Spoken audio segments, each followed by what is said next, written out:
Hello everyone, welcome to unique study circle. So ఈరోజు మనం grand test 14కి సంబంధించినటువంటి reasoning part 2 questions check చేద్దాం. ఇవి 81 నుంచి 100 క్వశ్చన్స్ అనేవి కనిపిస్తున్నాయి ఇక్కడ మనకి.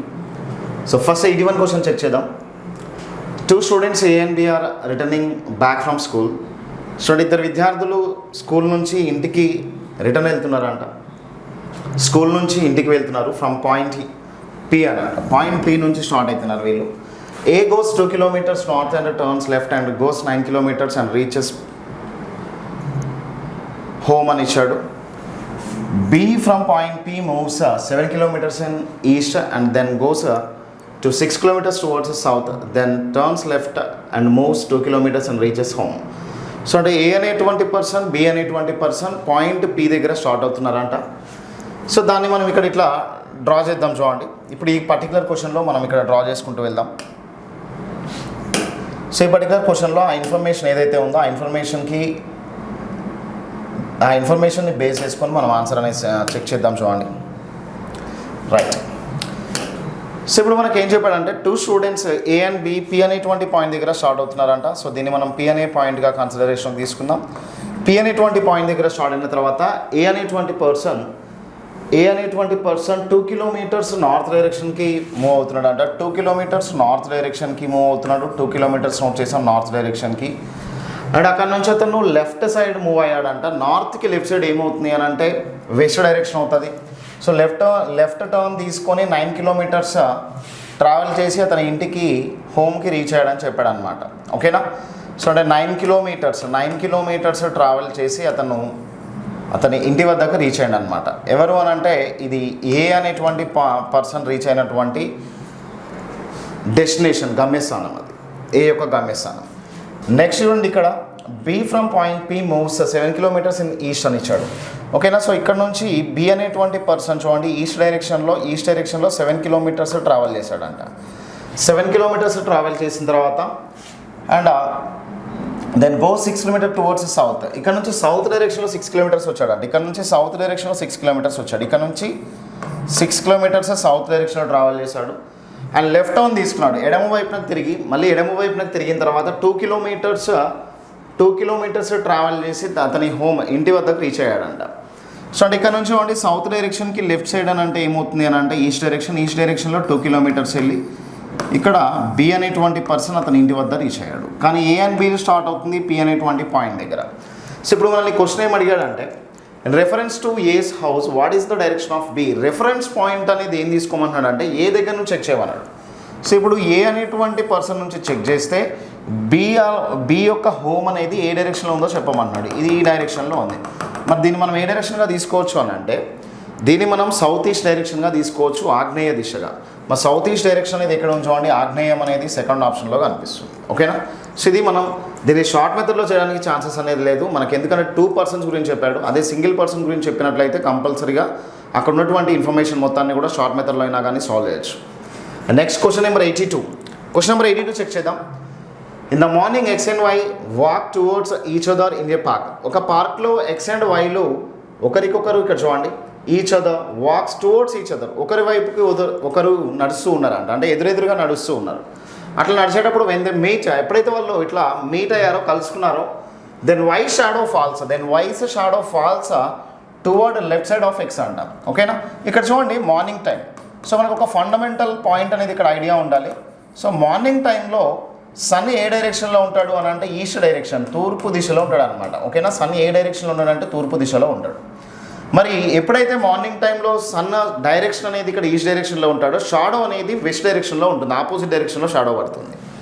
అంటే ఎక్స్ అనేటువంటి పర్సన్కి నీడ షాడో అనేది ఎటువైపు పడుతుంది అని అంటే సో వెస్ట్ డైరెక్షన్లో షాడో పడుతూ ఉంటుంది, అంటే పడమర దిశలో షాడో పడుతుంది. మరి ఎక్స్కి వెస్ట్ డైరెక్షన్, ఎక్స్ యొక్క నీడైనా కానీ వేరే ఏ పర్సన్ నీడైనా కానీ షాడో అనేది ఎక్కడ పడుతుందంటే పడమర దిశలో పడుతుంది. మరి ఎక్స్ అనేటువంటి పర్సన్కి పడమర దిశ ఎక్కడ ఉంది అని అంటే ఈ ఎక్స్ అనేటువంటి పర్సన్కి పడమర దిశ ఎక్కడ ఉంది అని అంటే ఎక్స్ యొక్క ఎడమ వైపున ఉందన్నమాట. ఓకేనా. ఎక్స్ యొక్క ఎడమ వైపున పడమర దిశ అనేది ఉంది. అంటే ఇప్పుడు మనకి ఎక్స్ అనేటువంటి పర్సన్ నార్త్కి ఫేస్ చేస్తున్నాడా, సౌత్కి ఫేస్ చేస్తున్నాడా అని అంటే ఇప్పుడు ఇక్కడ అండర్స్టాండ్ చేసుకోవాల్సినటువంటి పాయింట్ ఏంటంటే ఎక్స్ నార్త్కు ఫేస్ చేస్తే లెఫ్ట్ సైడ్లో వెస్ట్ డైరెక్షన్ ఉంటుందా, ఎక్స్ సౌత్కి ఫేస్ చేసే లెఫ్ట్ సైడ్లో వెస్ట్ డైరెక్షన్ ఉంటుందా అనేది మనం అక్కడ కన్ఫర్మ్ చేయాలి. ఇప్పుడు చూడండి మన డైరెక్షన్స్లో, మన మెయిన్ డైరెక్షన్స్లో ఇక్కడ నార్త్ డైరెక్షన్ ఉంది, నార్త్కి లెఫ్ట్ సైడ్ ఇది, నార్త్కి లెఫ్ట్ సైడ్ ఇది, నార్త్కి రైట్ సైడ్ ఇది. ఓకేనా, నార్త్కి లెఫ్ట్ సైడ్లో వెస్ట్ డైరెక్షన్ ఉంది కాబట్టి మరి ఎక్స్ ఫేస్ చేసే డైరెక్షన్ ఏమవుతుందంటే నార్త్ అవుతుంది, సౌత్ డైరెక్షన్ కాదు. మరి ఎక్స్ అనేటువంటి పర్సన్ ఏ డైరెక్షన్కి ఫేస్ చేస్తే అతని యొక్క నీడ లెఫ్ట్ సైడ్లో ఉంటుంది అని అంటే ఎక్స్ నార్త్కి ఫేస్ చేసినప్పుడు మాత్రమే అతని యొక్క నీడ లెఫ్ట్ సైడ్లో, దట్టు వెస్ట్ డైరెక్షన్ పడమర దిశలో పడుతుంది. ఓకే, మరి ఇక్కడ క్వశ్చన్ ఏమడిగాడంటే ఆయన ఎక్స్ ఏ దిశ వైపు ముఖం చేస్తూ ఉన్నాడని ఇచ్చాడు. ఇప్పుడే మనం కన్ఫర్మ్ చేశాం కదా.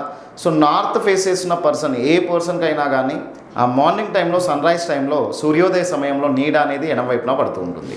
మరి ఎక్స్ డైరెక్షన్ ఏమవుతుంది అని అంటే నార్త్ ఫేసింగ్ ఉంటాడు ఎక్స్ అనేటువంటి పర్సన్.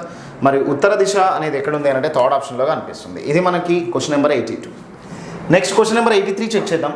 83 ఇక్కడ చెక్ చేస్తే 8 people namely A, B, C, D, E, F, G and H are sitting around a dining table. D is the brother of E అని ఇచ్చాడు. ఓకే, ఇక్కడ మనకి ఒక డైనింగ్ టేబుల్ చుట్టూ కూర్చున్నటువంటి ఒక ఫ్యామిలీ మెంబర్స్ గురించి ఇన్ఫర్మేషన్ అనేది చెప్పాడు. సో మరి వాళ్ళ ఇన్ఫర్మేషన్ని వైజ్గా మనం ఫ్యామిలీ చార్ట్ అనేది ఇక్కడ ప్రిపేర్ చేసిన తర్వాత అక్కడ ఏం క్వశ్చన్ అడిగాడో దాన్ని బట్టి మనం ఆన్సర్ అనేది ఇక్కడ డిక్లేర్ చేద్దాం, ఎక్స్ప్రెస్ చేద్దాం. ఓకే, సో ఇక్కడ చూడండి D is the brother of E అని అంట. డి అండ్ ఈలు ఏమవుతున్నారంటే డి అండ్ ఈలు బ్రదర్స్. డి అండ్ ఈలు ఇక్కడ D is the brother of E అంటే సిబ్లింగ్స్ అవుతున్నారు, అంటే తోబుట్టులు అవుతున్నారు. సో అందులో కూడా D is the brother of E యొక్క బ్రదర్, ఈ యొక్క సోదరుడు. ఇక్కడ చూడండి ఈ యొక్క సోదరుడు అనమాట. ఓకేనా, డి అనేటువంటి పర్సన్ ఎవరి సోదరుడు అని అంటే ఈ యొక్క సోదరుడు. నెక్స్ట్ చూడండి జీస్ వైఫ్ ఈజ్ ఎఫ్ అని ఇచ్చాడు అనమాట. జీ వాళ్ళ వైఫ్ ఎఫ్గా ఇక్కడ ఇచ్చాడు. బి ఈజ్ ఏస్ వైఫ్ అంట. వీళ్ళు ఎవరు లేరు. ఇప్పుడు చూడండి జీ అనేటువంటి పర్సన్, బి అనేటువంటి పర్సన్ ప్రెజెంట్ లేరు. Next C is married to H అని ఇచ్చాడు. మరి సి హ్యాష్లు కూడా లేరు. ఏ ఈజ్ సీస్ బ్రదర్ అని ఇచ్చాడు. A is C's brother. Okay, and F is the father in law of B అని అంట. F is the father in law of B, వీరు కూడా లేరు. And C is the father of his only son D అని ఇచ్చాడు అనమాట. C is the father of his only son D. ఓకేనా, C అనేటువంటి పర్సన్ ఇక్కడ చూడండి, సి అనేటువంటి పర్సన్ ఫాదర్ అంట. ఎవరికి అని అంటే అతనికి ఒకే ఒక కుమారుడు ఉన్నాడంట. ఒకే ఒక కుమారుడు ఎవరు అంటే డీకి.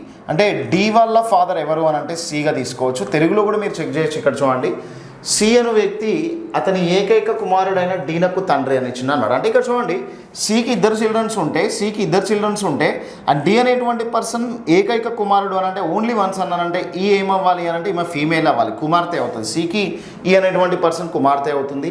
అండ్ నెక్స్ట్ డీనకు ఏ మగ్ను అన్నాడు. ఇప్పుడు కొన్ని లైన్స్ మనం స్కిప్ చేసాం ప్రీవియస్లో, అవన్నీ దీనికి వచ్చి అటాచ్ అయ్యాయి. మరి జీ యొక్క భార్య ఎఫ్ అని ఇచ్చాడు. ఓకే, నెక్స్ట్ ఏ యొక్క భార్య బి అని ఇచ్చాడు. అండ్ నెక్స్ట్ సిహెచ్ని వివాహం చేసుకోనేను అని ఇచ్చాడు అనమాట. ఓకేనా, సి ఎవరిని వివాహం చేసుకున్నారు అని అంటే హెచ్. సో మరి సికి హెచ్కి బిట్వీన్లో నేను 2 ప్యారలల్ లైన్స్ తీసుకున్నాను. ఎందుకంటే సి ఇక్కడ హెచ్ని రిప్రజెంట్ చేయడం కోసమే నేను 2 ప్యారలల్ లైన్స్ తీసుకుంటున్నాను. సి మేల్ అయితే హెచ్ ఏమవుతుంది అంటే ఫీమేల్ అవుతుంది. సి మేల్ అయితే హెచ్ ఏమవుతుంది అంటే ఫీమేల్ అనేది అవుతుంది. నోట్ చేసాం ఇది కూడా. నెక్స్ట్ ఇక్కడ చూడండి హెచ్ని వివాహం చేసుకునేను. సి యొక్క సోదరుడు ఏ అని అంట. ఓకే, సి వల్ల సిబ్లింగా అంటే సి యొక్క సోదరుడు ఎవరు అని అంటే ఏ. సి యొక్క సోదరుడు ఏ అవుతున్నాడు, ప్లస్గా తీసుకున్నాం. ఏ యొక్క భార్య బి అని చెప్పాడు అనమాట. మరి ఏ యొక్క భార్య బి అని చెప్పాడు. మరి దీని మొత్తాన్ని కూడా ఇక్కడ మనం చెక్ చేసినట్లయితే ఇక్కడ ఉన్నటువంటి ఇన్ఫర్మేషన్ వైజ్గా సో వీళ్ళని మనం ఇక్కడ కంప్లీట్గా ఇక్కడ డ్రా చేద్దాం. చూడండి కంప్లీట్గా డ్రా చేసుకుంటూ వాళ్ళ ఇన్ఫర్మేషన్ మొత్తానికి మ్యాచ్ అయ్యేట్టుగా ఫ్యామిలీ చార్ట్ ప్రిపేర్ చేద్దాం. నెక్స్ట్ ఇక్కడ చూసినట్లయితే ఏ యొక్క భార్య బి అని ఇచ్చాడు. మరి ఏ యొక్క భార్య బి అని అంటే ఏ వాళ్ళ వైఫ్ ఎవరు అవ్వాలి అని అంటే ఇక్కడ మనకి బి అవ్వాలి. ఏ ఇక్కడ మేల్ అయితే బి వైఫ్ అవుతుంది. నెక్స్ట్ జీ యొక్క భార్య ఎఫ్ అని ఇచ్చాడు. జీ యొక్క భార్య ఎఫ్. నెక్స్ట్ జీ యొక్క భార్య ఎఫ్ అని ఇచ్చాడు. జీ అనేటువంటి పర్సన్ ఇక్కడ మనం కన్సిడరేషన్ తీసుకోవాలి. మరి బి యొక్క మామగారు ఎఫ్ అని ఇచ్చాడు. చూడండి బి యొక్క మామగారు ఎఫ్.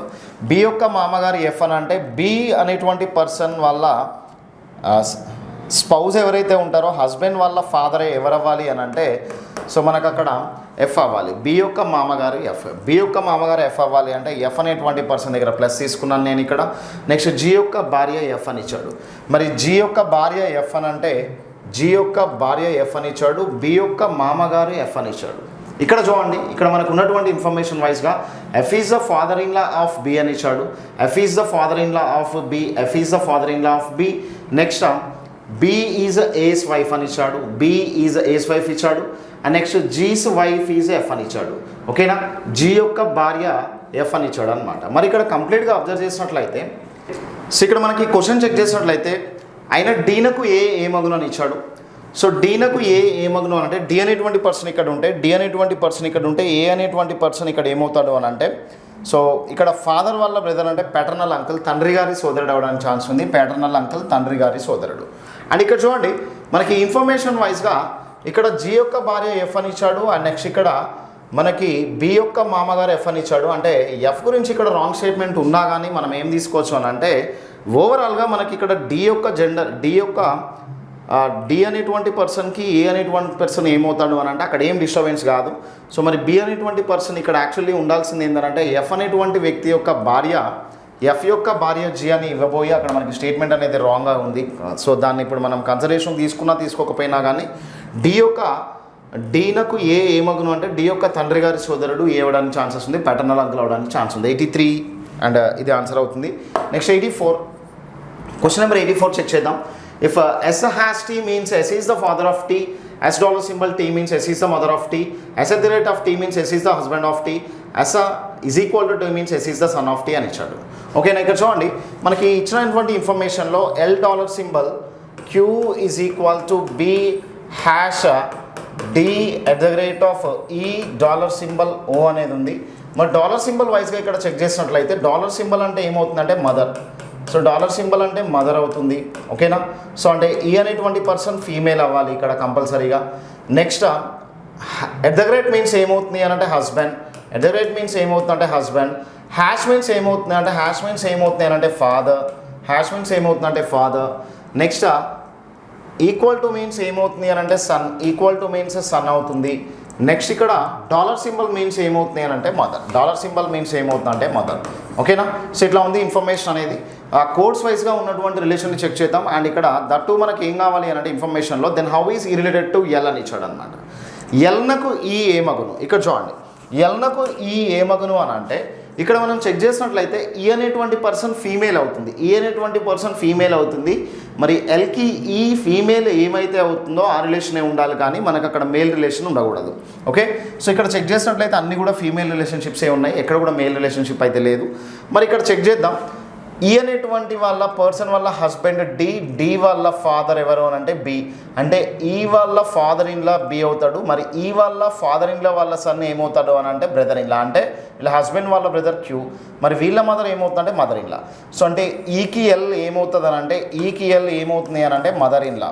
ఓకేనా, సో ఈకి ఎల్ ఏమవుతుంది అంటే మదర్ ఇన్లా అంటే అత్తగారు అవుతుంది. ఓకే, కానీ ఇక్కడ క్వశ్చన్ అడిగింది ఏంటంటే చూడండి, క్వశ్చన్ అడిగింది ఏంటంటే మనల్ని ఎల్నకు ఈ ఏ మగును. ఈయనకు ఎల్ అత్తగారు అయితే ఎల్నకు ఈ ఫీమేల్ అవుతుంది కదా. మరి ఈ ఫీమేల్ అయితే ఏమవుతుంది డాటర్ ఇన్లా. సో మరి డాటర్ ఇన్లా అంటే ఏం తీసుకోవచ్చు ఇక్కడ చూడండి. డాటర్ ఇన్లా అని అంటే సో మనం కోడలుగా కన్సిడరేషన్లోకి తీసుకోవచ్చు. కోడలు, మరి కోడలు అనేది ఏ ఆప్షన్లో కనిపిస్తుంది? డాటర్ ఇన్లా అనేది థర్డ్ ఆప్షన్లో కనిపిస్తుంది. సో థర్డ్ ఆప్షన్లో కోడలు అనేది కనిపిస్తుంది. ఇట్లా మనకి కోడెడ్ రిలేషన్షిప్స్లో ఏమి మనం ఇక్కడ పెద్దగా ఇబ్బంది పడకుండా ఎప్పుడైతే స్టేట్మెంట్స్ అనేవి ఒకటే విధంగా ఉన్నాయో స్టేట్మెంట్స్ అనేవి అప్పుడు ఈజీగా మనం ఇట్లా కన్సిడరేషన్ తీసుకోవచ్చు. ఒకవేళ మిక్స్డ్ స్టేట్మెంట్స్ ఉన్నాయంటే మాత్రం కంపల్సరీ మనం ఫ్యామిలీ చార్ట్ డ్రా చేయాల్సిందే. ఇంకా అక్కడ మనకి వేరే ఛాన్సెస్ అనేది వేరే సోర్సెస్ అనేది వెళ్ళలేరు. అట్లా నెక్స్ట్ 85 చూద్దాం. Question number 85. క్వశ్చన్ నెంబర్ 85లో ప్లేయర్స్, హ్యూమన్స్, స్టూడెంట్స్. ప్లేయర్స్లో కొంతమంది స్టూడెంట్స్ ఉంటారు, ప్లేయర్స్లో కొంతమంది స్టూడెంట్స్ ఉండడానికి ఛాన్స్ ఉంది. వీళ్ళు ఎవరైనా కానీ మొత్తం మీద ఇక్కడ హ్యూమన్ బీయింగ్స్ అవుతారు కాబట్టి డయాగ్రామ్ ఎక్కడ ఉంది అంటే సెకండ్ ఆప్షన్లో కనిపిస్తుంది. నెక్స్ట్ 86 చూద్దాం. Study the given diagram carefully and answer the questions. The numbers in different sections indicated the number of persons who like different sports అని ఇచ్చాడు. ఓకే, సో ఇక్కడ చూడండి క్వశ్చన్ ఏమి అడిగాడు అంటే how many people like both cricket and baseball. Cricket and baseball ఆడే వాళ్ళు ఎంతమంది అని అంటే క్రికెట్ అండ్ బేస్బాల్ ఇక్కడ చూడండి, క్రికెట్ ఇక్కడ ఉంది, బేస్బాల్ ఇక్కడ ఉంది. ఈ 100 మెంబర్స్ ఏమవుతారంటే 100 మెంబర్స్ క్రికెట్ అండ్ బేస్బాల్ ఆడతారు.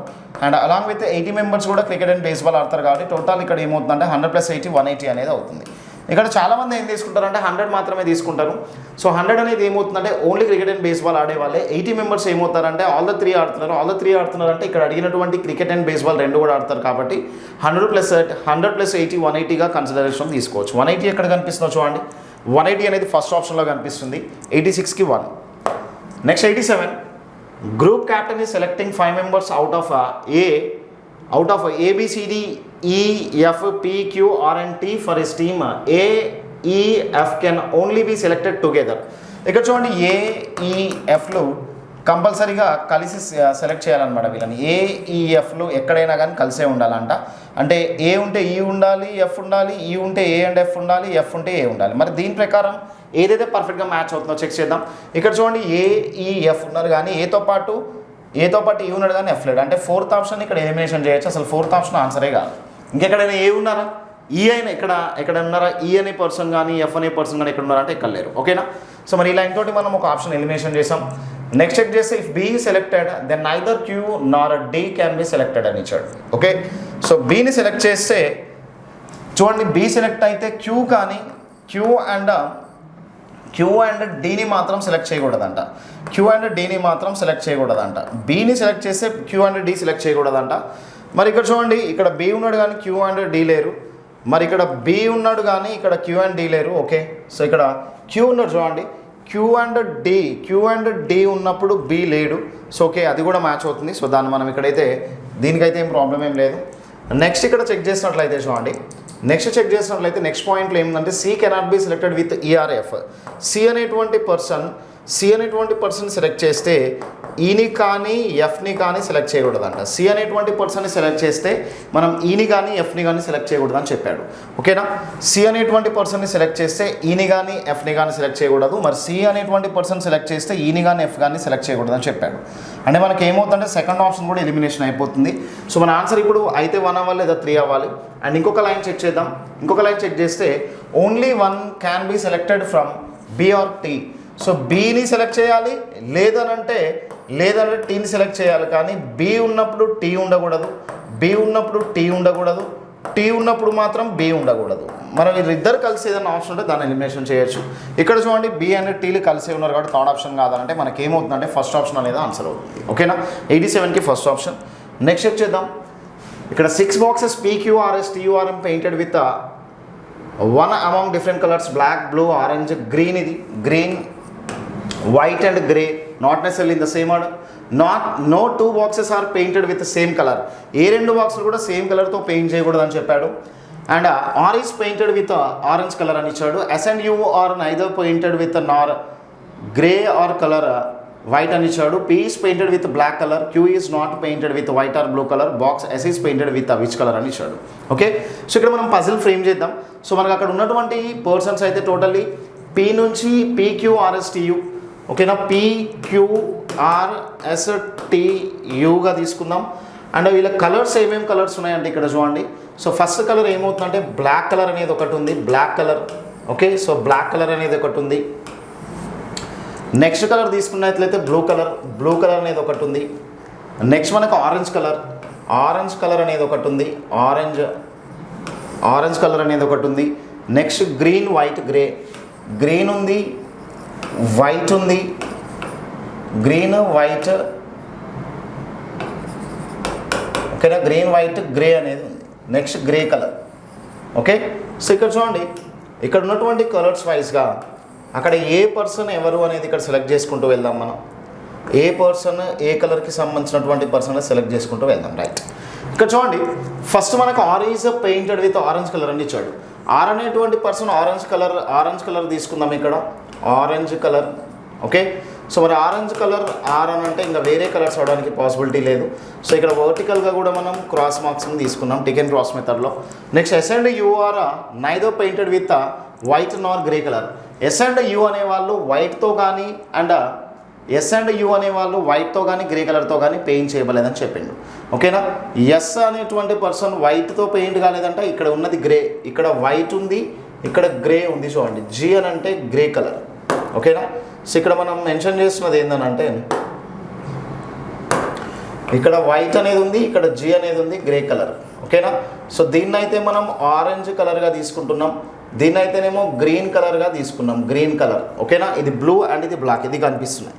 సో ఇప్పుడు మనకి ఎస్ అండ్ యూ అనేటువంటి వాళ్ళు అయితే ఇక్కడ మనకి కంప్లీట్గా ఏ కలర్లో ఉండకూడదని ఏ కలర్ పెయింట్ చేయలేదని చెప్తున్నాడు. అంటే ఎస్ అండ్ యూ అనే వాళ్ళు వైట్ కానీ గ్రే కానీ ఇక్కడ కలర్ పెయింట్ చేయలేదని అంట. నెక్స్ట్ ఇక్కడ చెక్ చేసినట్లయితే యూ కూడా వైట్ అండ్ గ్రే కలర్, ఇక్కడ చూడండి, ఇక్కడ ఉన్నటువంటి కండిషన్ వైజ్గా ఇది వైట్, ఇది గ్రే. ఓకే, ఇది వైట్, ఇది గ్రే, ఇక్కడ రెండు కూడా తీసేసుకున్నాం. నెక్స్ట్ చూసినట్లయితే P is painted with black colour అని చెప్పాడు అనమాట. P is painted with black colour. P అనేటువంటి పర్సన్ బ్లాక్ కలర్తో పెయింట్ చేయబడింది అని చెప్పాడు. P is painted with black colour.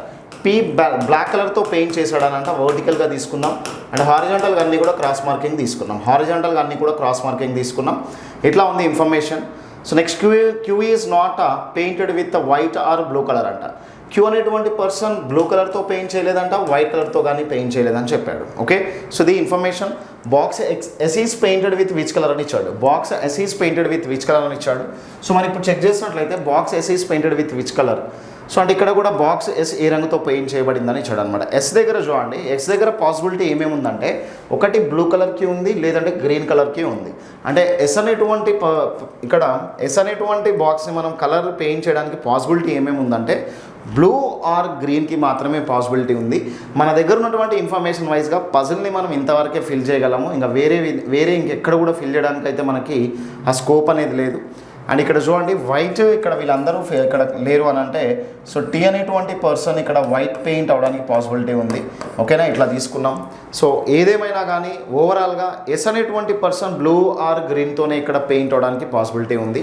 Blue or green అనేది ఎక్కడ ఉంది అని అంటే 4th ఆప్షన్లో కనిపిస్తుంది. సో ఇది క్వశ్చన్ నెంబర్ 88 క్వశ్చన్ ప్రీవియస్లో. ఇప్పుడు 89 చూద్దాం. M and O, P, Q and R lives in 6 different floors of the same building అని ఇచ్చాడు. ఓకేనా, సో ఇక్కడ మనకి సేమ్ బిల్డింగ్లో 1 2 3 4 5 6 ఫ్లోర్స్ ఉన్నటువంటి బిల్డింగ్లో ఇక్కడ చూడండి 6 విభిన్న అంతస్తులో ఒకే బిల్డింగ్లో నివసిస్తున్నారని చెప్పాడు. సో మనకి ఇక్కడ the lower most floor is building is number 1 ఇచ్చాడు. లోవర్ మోస్ట్ ఫ్లోర్దేమో నెంబర్ 1 ఇవ్వాలంట. The floor above it number 2. ఆ 1కి పైన ఉన్నటువంటి దానికేమో నెంబర్ 2గా ఇవ్వాలని చెప్పాడు. And till top most floor is number 6 అని ఇచ్చాడు. ఓకే, అది number 6. M lives 2 floors above R అంట. ఓకేనా, ఎమ్ అనేటువంటి పర్సన్ ఇక్కడ చూడండి, ఎమ్ అనేటువంటి పర్సన్ ఆర్ కన్నా 2 floors అబోవ్ ఉండాలంట. On the odd numbered floor ఉండాలంట. ఓకే, సో మరి ఆడ్ నెంబర్కి ఫ్లోర్ ఛాన్సెస్ ఉంది ఏంటంటే 3 కానీ 5 కానీ. ఫస్ట్ నేను ఎమ్ని 3rd ఫ్లోర్లో తీసుకుంటాను. ఒకవేళ 3rd ఫ్లోర్లో కాదంటే ఇంకా మనం 100% 5th ఫ్లోర్లోనే తీసుకోవాలి. 1లో తీసుకోవడానికి ఛాన్స్ లేదు. ఎందుకంటే ఎమ్ అనేటువంటి పర్సన్ ఆడ్ నెంబర్ ఫ్లోర్లో తీసుకుంటే ఎమ్ కన్నా కింద ఆర్ అనేటువంటి పర్సన్ ఉండాలి కాబట్టి అది పాసిబుల్ కాదు. మరి ఆర్ అనేటువంటి పర్సన్ ఇక్కడ తీసుకున్నట్లయితే ఇక్కడ చూడండి M lives 2 floors above R. R కన్నా 2 ఫ్లోర్లో ఎక్కువ, అంటే 2 ఫ్లోర్లో పై భాగంలో ఎవరు ఉండాలంటే ఎమ్ నివసించాలని చెప్పాడు. అండ్ ఆల్సో ఆడ్ నెంబర్ ఫ్లోర్లో ఉండాలంట. క్యూ లీవ్స్ ఇమీడియట్లీ బిలో ఎమ్ అని ఇచ్చాడు అనమాట. క్యూ అనేటువంటి పర్సన్ ఎమ్కి బిలో, ఎమ్కి వెంటనే కిందనే ఉండాలంట. There are only 2 people living between O and Q and ఓకి బిట్వీన్లో 2 persons ఉండాలంట. 1 2 అని అంటే ఓని ఇక్కడ మనం 5th ఫ్లోర్లో తీసుకుంటే ఇక్కడ ఒక పర్సన్ ఇక్కడ ఒక పర్సన్ ఉంటే క్యూకే అండ్ ఓకి బిట్వీన్లో 2 persons ఉండడానికి ఛాన్సెస్ ఉంది. O is not living on the lower most floor. O is not living on the lower most floor అంటే ఓ అనేటువంటి పర్సన్ మాత్రం అన్నిటికన్నా క్రింది భాగంలో అయితే ఉండడంట. ఓకే, అది పర్ఫెక్ట్గానే ఉంది. If N lives immediately above M కన్నా వెంటనే పై భాగంలో ఎన్ నివసిస్తూ ఉన్నట్లయితే then how many people live exactly between Q and P అని ఇచ్చాడు అనమాట. ఓకే, ఇక్కడ టోటలీ మనకు ఉన్నది 6 floors పీ అనేటువంటి పర్సన్ మిస్ అవుతున్నాడు కాబట్టి పీ అనేటువంటి పర్సన్ ఇక్కడ మనకి 6th floorలో ఉన్నట్లయితే ఇప్పుడు మనల్ని ఏమడిగాడు అంటే question, then how many people live exactly Q and పీ. క్యూ అండ్ పీకి బిట్వీన్లో ఎంతమంది ఇక్కడ పర్సన్స్ ఉన్నారంటే 3 members ఉన్నారు. మరి 3 members ఎక్కడ ఉన్నారు అని అంటే ముగ్గురు ఎక్కడ ఉన్నారు అంటే 4th ఆప్షన్లో కనిపిస్తున్నారు. చూడండి 3 members ఉన్నారు అనమాట. పీ అండ్ క్యూకి బిట్వీన్లో 3 members ఉన్నారు, O and M. Okay, so ఇది question number 89. Next question number 90 చెక్ చేద్దాం. Question number 90. మరి క్వశ్చన్ నెంబర్ 90లో in row of 12 students when Karan was shifted by 3 places towards the right, he becomes 5th from the right and what was his earlier position from the left అని ఇచ్చాడు. Okay, ఇక్కడ చూడండి number ranking base నుంచి ఈ question అనేది ఉంది. Total ఓవరాల్గా 12 members ఉన్నారంట. కరణ్ ఓల్డ్ ప్లేస్ గురించి చెప్తున్నాడు. కరణ్ ఓల్డ్ ప్లేస్ అనేది ఇక్కడ మనకు ఉంది. ఇక్కడ నుంచి ఆయన ఏం చేశాడంటే రైట్ సైడ్కి 3 places షిఫ్ట్ అయ్యాడంట. ఓకేనా, రైట్ సైడ్కి 3 places అంటే 1 2 and 3. ఇప్పుడు కరణ్కి ఇది న్యూ ప్లేస్ అవుతుంది. ఇప్పుడు కరణ్ న్యూ ప్లేస్ అనేది రైట్ సైడ్ నుంచి 5th ప్లేస్లో ఉందంట. ఓకేనా, కరణ్ న్యూ ప్లేస్ ఏదైతే ఉందో రైట్ సైడ్ నుంచి 5th ప్లేస్లో ఉంది. మరి కరణ్ యొక్క న్యూ ప్లేస్ రైట్ సైడ్ నుంచి 5th ప్లేస్ అని అంటే ఇప్పుడు మనల్ని ఏమడిగాడంటే question, what was his earlier position from the left hand. అయితే ఈ ప్లేస్ అనేది లెఫ్ట్ సైడ్ నుంచి ఏ ప్లేస్లో ఉందో కనుక్కోమన్నాడు. ఓకే, సో మరి ఇట్లాంటప్పుడు ఏం చేయొచ్చు అని అంటే మన దగ్గర టోటల్ ఉంది కాబట్టి ఈ ప్లేస్ రైట్ సైడ్ నుంచి ఏమవుతుందంటే ఈ ప్లేస్ రైట్ సైడ్ నుంచి 6th ప్లేస్ అవుతుంది. ఇదే ప్లేస్ రైట్ సైడ్ నుంచి ఇక్కడ మనకి 7th ప్లేస్ అవుతుంది. ఈ ప్లేస్ ఏమవుతుందంటే రైట్ సైడ్ నుంచి 8th ప్లేస్ అవుతుంది. సో వి ఆల్ నో మనకి టోటల్ ఉండి ఒక పొజిషన్ ఒక ఎండ్ నుంచి తెలిసి వేరే ఎండ్ నుంచి మనం ఫైండ్ అవుట్ చేయాలి అని అంటే మనం ఏం చేయొచ్చు అని అంటే 12 - 8 ఈ ప్లేస్ అనేది రైట్ సైడ్ నుంచి 8th ప్లేస్లో ఉంది కాబట్టి 12 - 8 చేసి +1 చేస్తే మనకి ఇదే ప్లేస్ లెఫ్ట్ సైడ్ నుంచి ఏమవుతుందో అక్కడ మనం ఈజీగా ఎక్స్ప్లెయిన్ చేయొచ్చు. సో 12 - 8 ఏమవుతుందంటే 4 + 1 ఏమవుతుందంటే 5. ఓకేనా. సో మనం ఫైండ్ అవుట్ చేసింది ఏంటంటే ఈ ఎర్లియర్ పొజిషన్ అనేది లెఫ్ట్ హ్యాండ్ నుంచి 5th పొజిషన్లో ఉంటుంది. మరి ఇదేమో లెఫ్ట్ సైడ్ నుంచి 5th పొజిషన్లో ఉంది, ఇదే రైట్ సైడ్ నుంచి 8th పొజిషన్లో ఉంది. కావాలంటే మనం క్రాస్ వెరిఫై చేసుకుంటే టోటల్కి కూడా మ్యాచ్ అవుతుంది. 8 + 5 తీసుకుంటే ఏమవుతుంది చూడండి, 8 + 5 తీసుకుంటే 13 అవుతుంది. 13 - 1 చేస్తే టోటల్కి ఈక్వల్ అవుతుంది. సో అంటే ఇక్కడ 5th ప్లేస్ 5వది అనేది మనకి ఆ కరణ్ యొక్క లెఫ్ట్ హ్యాండ్ ప్లేస్ అవుతుంది అనమాట. క్వశ్చన్ నెంబర్ 90కి ఇది ఎక్స్ప్లెనేషన్ అనేది. Question number 91, how many odd days are there in the 94 years అని ఇచ్చాడు. ఓకేనా. సో దీన్ని మనం ఏం చేయొచ్చు అంటే 94 ఇయర్స్ + 94/4 చేసామని అనుకోండి. అంటే 94 ఇయర్స్లో 94 ఆడ్ డేస్ ఉంటాయి. 94 ఆడ్ డేస్ తీసుకున్నాం. మరి ఇక్కడ మనకి 94లో ఎన్ని లీప్ ఇయర్స్ ఉంటే అన్ని ఎక్స్ట్రా ఫిబ్రవరి 29 వస్తాయి కాబట్టి అన్ని ఆడ్ డేస్ అనేవి ఎక్స్ట్రా వస్తాయి. మరి కట్ చేస్తే దీన్ని ఎన్నిసార్లు కట్ చేస్తారంటే 4 2s అండ్ ఇక్కడ మనకి 4 3s కట్ చేస్తే మొత్తం మీద ఆడ్ డేస్ అనేవి 3 + 4 7 అవుతుంది, 9 + 2 11 అవుతుంది. 117 ఆడ్ డేస్ వచ్చాయి. బట్ వీఆల్లో ఆడ్ డేస్ అనేవి ఎప్పుడు కూడా 7కి బిలోనే ఉంటాయి. సో అంటే మనకి 0 కానీ 1 కానీ 2 కానీ 3 4 5 6 అవ్వడానికే ఛాన్సెస్ ఉంది. 7 కూడా రాదు, 7 కన్నా ఎబో రావడానికి ఛాన్స్ లేదు. కానీ ఇక్కడ చూస్తేనేమో 117 ఆడ్ డేస్ అనేవి ఉన్నాయి. సో అందుకని మనం /7 చేద్దాం. 7 చేస్తే ఇక్కడ మనకి ఇది ఎన్నిసార్లు కట్ అవుతుందో కట్ అయిపోగా మనకి ఎంత రిమైండర్ అనేది శేషం అనేది వస్తే ఆ రిమైండర్ శేషాన్ని మనం ఇక్కడ ఆడ్ డేస్గా కన్సిడరేషన్ తీసుకుంటాం. మరి 7 × 1 = 7 ఇక్కడ పోతే రిమైనింగ్ ఇక్కడ ఏముంటుంది అంటే 4 అనేది ఉంటుంది. 47 42 పోతే రిమైండర్ శేషం అనేది ఎంత వస్తుందంటే 5 వస్తుంది. అంటే 5 ఆడ్ డేస్ ఉంటాయి. 5 ఆడ్ డేస్ 5 బేస్ దినంలో ఉంటాయి. సెకండ్ వన్ అనేది మనం ఆన్సర్గా తీసుకోవచ్చు. నెక్స్ట్ వన్ 2016 ఇయర్లో 2016 సంవత్సరంలో 52 వారాలు మరియు P రోజులు కలవు అయినా P విలువ ఎంత అన్నాడు. ఓకేనా. సో ఇక్కడ మనకు ఒక మెయిన్ పాయింట్ ఏం ఐడియా ఉండాలంటే ఫండమెంటల్ పాయింట్ అనేది లీప్ ఇయర్ కండిషన్ అనేది ఐడియా ఉండాలి. ప్రతి పర్సన్కి కూడా ఈ క్యాలెండర్ని సాల్వ్ చేయడానికి కొన్ని ఫండమెంటల్ పాయింట్స్ ఐడియా ఉండాలి. లీప్ ఇయర్ కండిషన్ ఎట్లా ఉంటుంది అని అంటే లీప్ ఇయర్లో యాక్చువల్లీ 366 డేస్ ఉంటాయి. 366 డేస్ ఉంటాయి. ఓకేనా. 366 డేస్ అని అంటే 52 వీక్స్ ప్లస్ 2 ఆడ్ డేస్ ఉంటాయి. 2 ఆడ్ డేస్ 2 బేసి దినంలో ఉంటాయి అన్నమాట. 2 మిగులు దినంలో ఉంటాయి. ఓకేనా. సో 2 మిగులు దినంలు అనేవి ఉంటాయి. సో ఇవేమవుతుంది అంటే వారంలో ఇక్కడ మీరు అబ్జర్వ్ చేయండి. 52 వీక్స్ అనేది ఉంది కదా. 52 వీక్స్ అండ్ 2 ఆడ్ డేస్ అనేది వచ్చింది. 52 వీక్స్ అండ్ 2 ఆడ్ డేస్ అని అంటే మనకి 52 వీక్స్ ఏ ఫార్మేట్లో ఇచ్చాడంటే 52 వీక్స్ ప్లస్ 2ని ఏం చేశారంటే P ఫార్మేట్లో ఇచ్చాడు అనమాట. మనకు ఒక కాన్స్టెంట్ని బేస్ చేసుకొని ఒక లెటర్ని బేస్ చేసుకొని P డేస్ అని ఇచ్చాడు. ఓకేనా. సో ఇక్కడ మనకి ఏమవుతుందంటే P = 2 డేస్ అనేది అవుతుంది. 2 డేస్ అనేది ఎక్కడ కనిపిస్తుంది అంటే ఫస్ట్ ఆప్షన్లో కనిపిస్తుంది. సో అంటే 52 వీక్స్ 2 ఆడ్ డేస్ ఉంటాయి కాబట్టి 52 వీక్స్ కంప్లీట్ అయిపోతే 2 ఆడ్ డేస్ రిమైనింగ్ ఉన్నాయి. ఆ మిగిలిన డేస్ అనే వాటిని Pతో రిప్రజెంట్ చేస్తున్నాడు. P = 2కి ఈక్వల్గా మనం కన్సిడరేషన్లో తీసుకోవచ్చు. నెక్స్ట్ 93 చెక్ చేద్దాం. Question number 93, if the time in the mirror image of a 12 hours clock is 5:40, what is the actual time అని ఇచ్చాడు. ఓకే. సో మరి మిర్రర్ ఇమేజ్లో మనం ఆ రిఫ్లెక్ట్ టైంని ఫైండ్ అవుట్ చేయాలి అని అంటే అద్దం ప్రతిబింబంని కనుక ఫైండ్ అవుట్ చేయాలంటే 11 సెక్షన్స్ సబ్ట్రాక్షన్ చేయాలి. సో దాన్ని ఫైండ్ అవుట్ చేయాలంటే మనం 540ని ఇక్కడ ఈ 11 సెక్షన్స్ సబ్ట్రాక్షన్ చేస్తున్నాం. సో ఇక్కడ మనకి ఏమొస్తుందంటే 20 అండ్ 11 నుంచి 5 తీస్తే ఏమవుతుందంటే సో ఇక్కడ మనకి 420 అనేది వస్తుంది.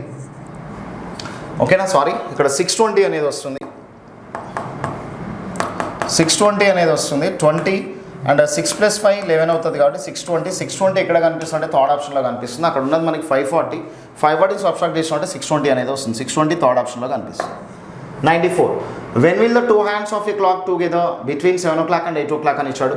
ఓకే. 7 to 8 బిట్వీన్ మనం 0 degrees యాంగిల్ని ఫైండ్ అవుట్ చేయాలంటే 7 × 5 చేస్తే ఏమవుతుందంటే 735 అనేది వస్తుంది. ఓకేనా. 735 అనేది hour hand and minute hand అనేవి ఇంటూ 5 చేస్తే వచ్చేది అప్రాక్సిమేట్గా మీట్ అయ్యే టైం. సో దీన్ని మనం ఏం చేయొచ్చు అంటే 35/11 తీసుకోవచ్చు అకార్డింగ్ టు minute/11 అనమాట. minute/11 ఫార్మేట్ ఏదైతే ఉందో ఆ ఫార్మేట్ని బేస్ చేసుకొని మనం ఇక్కడ అప్లై చేసాం. మినిట్స్ అప్రాక్సిమేట్ మినిట్స్ 35/11 తీసుకున్నాం. ఓకే. మరి 35ని 11 టైమ్స్ కట్ చేస్తే 3 టైమ్స్ కట్ చేస్తే 3ని 35కి యాడ్ చేస్తే 7 hours 38. సో ఇక్కడ చూడండి 3 టైమ్స్ కట్ చేస్తే రిమైండర్ 2 అనేది ఉంటుంది. 3 35కి యాడ్ చేస్తే 38 వచ్చింది, రిమైండర్ 2 ఉంది కాబట్టి 2/11. మరి 738 2/11 ఎక్కడ ఉంటే మనం దాన్నే ఆన్సర్గా తీసుకోవచ్చు. సో 4th ఆప్షన్లో 738 2/11 అనేది కనిపిస్తుంది. ఓకేనా. Next question number 95. How many triangles are present in the following figure అని ఇచ్చాడు, రైట్. సో దీన్ని ఇక్కడ సాల్వ్ చేసేటప్పుడు మనకి ఇట్లాంటి ప్యాటర్న్ గురించి ఐడియా ఉంది. దీంట్లో మనకి 3 ట్రయాంగిల్స్ ఉంటాయి, ఇట్లాంటి డయాగ్రామ్లో 3 ట్రయాంగిల్స్ ఉంటాయి. మరి ఇక్కడ ఇవి ఎక్కడెక్కడ ఉన్నాయో చెక్ చేద్దాం. చూడండి ఇవి ఎక్కడెక్కడ ఉన్నాయో ఒకసారి నేను మెన్షన్ చేస్తున్నాను. ఆ మెన్షన్ చేసేటువంటి ఆ ట్రయాంగిల్స్ ఒకసారి ఇక్కడ అబ్జర్వ్ చేయండి. ఇంతవరకు అనేది ఉంది కదా, దీన్ని ఒక ట్రయాంగిల్గా తీసుకోవచ్చు. ఇది యాజ్ ఇట్ ఈస్ ఇంతే ఉంది. నెక్స్ట్ ఇది సెకండ్ వన్గా తీసుకోవచ్చు, దీన్ని సెకండ్ వన్గా తీసుకోవచ్చు, ఇది సెకండ్ వన్ ఇది. ఓకేనా. 2 అయ్యాయి ఇంతవరకు. దీన్ని మనం థర్డ్ వన్గా తీసుకోవచ్చు, ఈ షేప్స్లో థర్డ్ వన్ ఇది.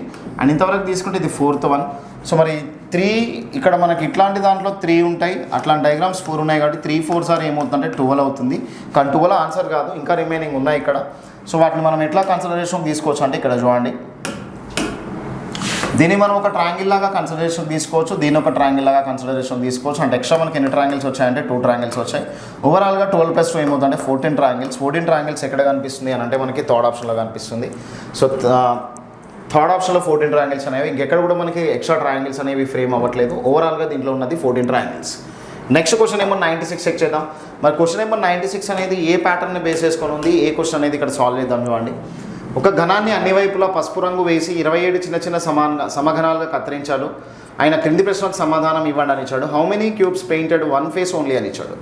Only 1 face. ఇక్కడ చూడండి 1 face ఓన్లీ అని అంటే అవి ఎక్కడ ఉంటాయి అని అంటే, సో మనకి సర్ఫేస్ మిడిల్లో ఉంటాయి. సర్ఫేస్ మిడిల్లోకి ఇక్కడ మనం వచ్చి ఫైండ్ అవుట్ చేయాలంటే n-2 చేయాలి.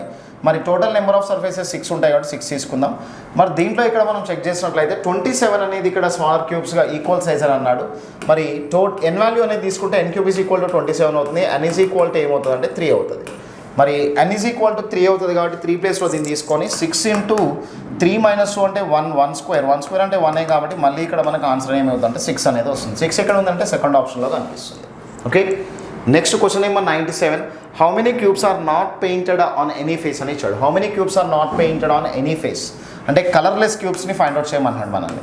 ఓకేనా, మనల్ని కలర్లెస్ క్యూబ్స్ని ఫైండ్ అవుట్ చేయమన్నాడు. రంగు లేని గణంని కనుక్కోమన్నాడు. అవి ఎక్కడ ఉంటాయనంటే ఇన్సైడ్ ఆఫ్ ద క్యూబ్ ఉంటాయి. మరి inside of cube find out చేయాలంటే n-2 3 టైమ్స్ చేయాలి. మరి ఇది క్యూబ్ కాబట్టి సమఘనం కాబట్టి క్యూబ్ చేసుకోవచ్చు, 3 టైమ్స్ చేయాలి n-2 అనేది. మరి n వాల్యూ హియర్ ఏమవుతుందంటే n³ = 27 అయితే n వాల్యూ అనేది ఇక్కడ 3 అవుతుంది కదా. మరి 3ని ఇక్కడ రిప్రజెంట్ చేద్దాం. 3 - 2 క్యూబ్ అని అంటే 1³ ఏమవుతుందంటే 1 అవుతుంది. మరి 1 అనేది ఎక్కడ కనిపిస్తుంది అంటే ఫస్ట్ ఆప్షన్లో కనిపిస్తుంది. ఓకేనా. మరి 98 చెక్ చేద్దాం. 98లో ఇక్కడ మీరు చెక్ చేయండి. 98 1కి ఆపోజిట్ ఫైండ్ అవుట్ చేయమన్నాడు. మరి 1కి ఆపోజిట్ ఫైండ్ అవుట్ చేయాలి అంటే ఇక్కడ Z రూల్ని బేస్ చేసుకొని చూడండి. Z రూల్ని బేస్ చేసుకొని 1 అండ్ Z రూల్లో ఏది ఇక్కడ మనకి ఎండ్ అవుతుందంటే 1 దగ్గర స్టార్ట్ అయ్యి 5 దగ్గర ఎండ్ అయిపోతుంది Z రూల్ని బేస్ చేసుకొని. సో మరి 1కి ఆపోజిట్ 5 ఉంటుంది కాబట్టి 5 అనేది ఏ ఆప్షన్లో ఉంటే దాన్ని ఆన్సర్గా తీసుకోవచ్చు. థర్డ్ ఆప్షన్ అనేది మన ఆన్సర్ అవుతుంది 98కి. నెక్స్ట్ 99 క్వశ్చన్ చెక్ చేద్దాం. 4 positions of a dice shown below what number must be at the bottom face when the dice in the position as shown in the figure 3. ఓకేనా. Figure 3 ఇక్కడ చూడండి. Figure 3లో bottom సైడ్లో ఏముందో చెప్పమన్నాడు. Figure 3లో bottom సైడ్లో ఏముందో చెప్పాలంటే 3కి ఆపోజిట్ ఫైండ్ అవుట్ చేయాలి. మరి 3కి ఆపోజిట్ని ఫైండ్ అవుట్ చేయమన్నాడు. మరి 3కి ఆపోజిట్ ఫైండ్ అవుట్ చేయాలి అని అంటే 3 పక్కనే ఇక్కడ చూడండి. 3 ఇక్కడ కనిపిస్తుంది. 1 2 ఎక్కడైనా ఉన్నాయా లేవు. ఇక్కడ 3 కనిపిస్తుంది. 3 పక్కన ఏం నెంబర్స్ 4 5 ఉంది. మరి ఇక్కడ 4 5 ఇక్కడ ఉన్నాయి కాబట్టి ఈ 4 5ని ఎలిమినేషన్ చేస్తే 3కి ఆపోజిట్లో ఏమొస్తుంది 6 వస్తుంది. మరి 3కి ఆపోజిట్లో 6 వస్తుంది కాబట్టి 6 ఎక్కడ ఉంది అని అంటే మనకి 4th ఆప్షన్లో కనిపిస్తుంది. చూడండి 2 ఎలిమెంట్స్ బేస్ చేసుకొని నేను మూవ్ అయ్యాను. 2 ఎలిమెంట్స్ని బేస్ చేసుకొని నేను వితిన్ సెకండ్స్లో ఆన్సర్ చెప్పాను. ఎట్లయినా చెప్పొచ్చు, లేదంటే క్లాక్ వైజ్ బేస్ చేసుకొని యాంటీ క్లాక్ వైజ్ బేస్ చేసుకుని అయినా కానీ ఆన్సర్ చేయొచ్చు. రైట్. ఇది నెక్స్ట్ క్వశ్చన్ చూస్తే 100 క్వశ్చన్ చెక్ చేద్దాం. Question number 100. If the above alphabet are divided into 2 equal halves from A to M, N to Z, which letter in the letter half would corresponding to the letter J అని ఇచ్చాడు. ఓకేనా. So ఇక్కడ ఉన్నటువంటి patterns వైజ్గా మనం చూసినట్లయితే first half A to M రాయమన్నాడు. ABCDEFGHIJKLM first half note చేశాను. Next N to Z ని కూడా రాయమంటున్నాడు. సేమ్ N నుంచి నోట్ చేస్తే NOPQRSTUVWXYZ ఇట్లా ఉంది. ఓకేనా. సో ఇట్లా నోట్ చేసి పెట్టాం. మనం దీంట్లో చెక్ చేసినట్లయితే ఇక్కడ చూడండి జే అనే అక్షరానికి అనుగుణంగా ఉండేది ఏంటంటే చూడండి, జే అనే అక్షరానికి అనుగుణంగా ఉండేది ఏంటంటే డబ్ల్యూ ఎక్కడ ఉందో చూడండి, 4th ఆప్షన్లో కనిపిస్తుంది. మనం రివర్స్ రాయమన్నట్లే ఏ నుంచి ఎం దాకా ఏ ఫార్మాట్ అయితే రాశాడో ఎన్ నుంచి జెడ్ దాకా కూడా దానికి కరస్పాండింగ్గా రాయమన్నాడు. కరస్పాండింగ్ అని అంటే ఇక్కడ చూడండి ఆపోజిట్లో ఇక్కడ మనం నోట్ చేసుకుంటూ వెళ్ళినట్లయితే ఏ ఉన్న ప్లేస్లో ఎన్ని నోట్ చేయాలి, బి ఉన్న ప్లేస్లో ఓని నోట్ చేయాలి, సి ఉన్న ప్లేస్లో పీని నోట్ చేయాలి. ఓకేనా? కరస్పాండింగ్ ప్లేసెస్ని బేస్ చేసుకొని వెళ్ళినట్లయితే ఇక్కడ మనకి జేకి కరస్పాండింగ్ లెటర్గా మనకు రావడానికి ఛాన్సెస్ ఏముంది అని అంటే కరస్పాండింగ్ పేర్ కింద డబ్ల్యూ రావడానికి ఛాన్సెస్ ఉంది. చాలామంది దీన్ని క్యూగా తీసుకుంటారు, అది ఆపోజిట్ లెటర్. ఆపోజిట్ అని అడగట్లేదు, కరస్పాండింగ్ ప్లేసెస్ని బేస్ చేసుకొని రాయమంటున్నాడు. ఓకే, సో ఇది 100 క్వశ్చన్ అనేది. సో మనకి ఆ గ్రాండ్ టెస్ట్ 14కి సంబంధించినటువంటి క్వశ్చన్స్ అన్ని డిస్కస్ చేసాం కదా. నెక్స్ట్ వీడియోతో మళ్ళీ కలుద్దాం అండ్ థ్యాంక్ యూ.